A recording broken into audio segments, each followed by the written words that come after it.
Hi, Rama. It's week 10, day 3 of our Bible narrative reading plan. Today we're in Numbers chapters 13 and 14. Unfortunately, we see the same story that we have seen from the children of Israel so far since the Exodus, and that is that they are disobeying God. They are doubting God. The Lord tells Moses to send 12 men, one from each tribe, into this promised land, the land that God has already sworn to them that he would give them, but to send 12 spies in and to bring back an evaluation of the land. We see that these men go, and they're told specific things in verses 17 through 20. It was pretty straightforward. Here's what we need to know, and it's tell us whether the people that live there are strong or weak, whether a few or many, and you have these choices. It's almost like a true-false, a type of test. Just go get this information and bring it back.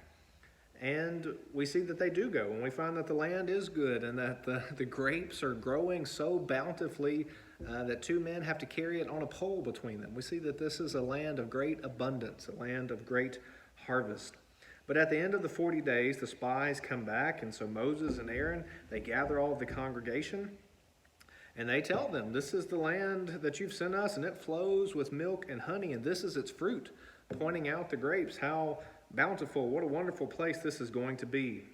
However, verse 28, however, the people who dwell in the land are strong, and the cities are fortified and very large. And besides, we saw the descendants of Anak there. They're trying to say that they saw the Nephilim. Further down in verse 33, they're saying these people are so strong and powerful. We're pretty sure we saw the descendants of the giants there. Whatever the Nephilim are, the giants, as many people interpret that. The spies, 10 of the 12 spies say, we would be like grasshoppers to these people. So no matter how good this land is, we can't go. In chapter 14, verse 1, all the people raised a loud cry and they wept that night. And what did they do? Verse 2, would that we had died in the land of Egypt, or would that we had died in the wilderness. The same thing that they keep saying when they question Moses, when they question God. They say, it would have been better if we'd already died. It would have been better if we had never left slavery in Egypt. Why is it better? Why is the Lord bringing us out here? Wouldn't it have been better if we'd already died? Our wives and our little ones, they're going to become prey. So Moses and Aaron, they fall on their faces before the assembly. They're heartbroken that this, yet again, is the response of the people. But Joshua and Caleb, they have a different report. And the text is very clear that the 10 who are saying that this is such a terrible place and the people are terrifying, it's a bad report. They're not being honest. They're acting out of fear and not out of faith in God's promises. Yet again, verse 13, Moses intercedes for the people. We see this refrain over and over, that Moses intercedes for the people. And God hears Moses' prayer, but God says, enough is enough. They have disobeyed 10 times. And so just as my mercy is always great, so is my judgment. And so God does deal out judgment in this instance.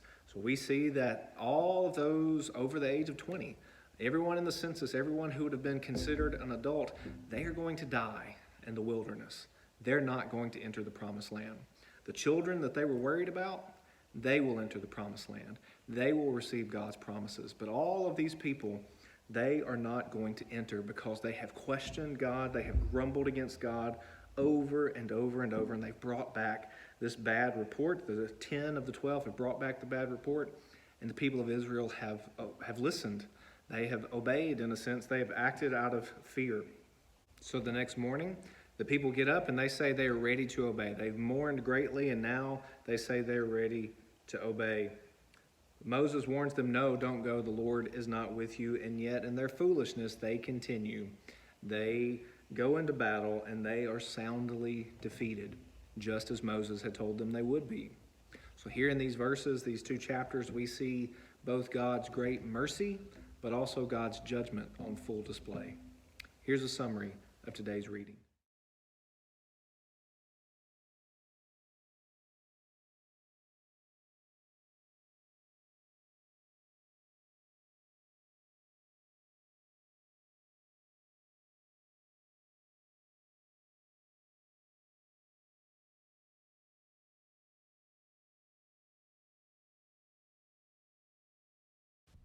For more information, go to tunemyheart.org.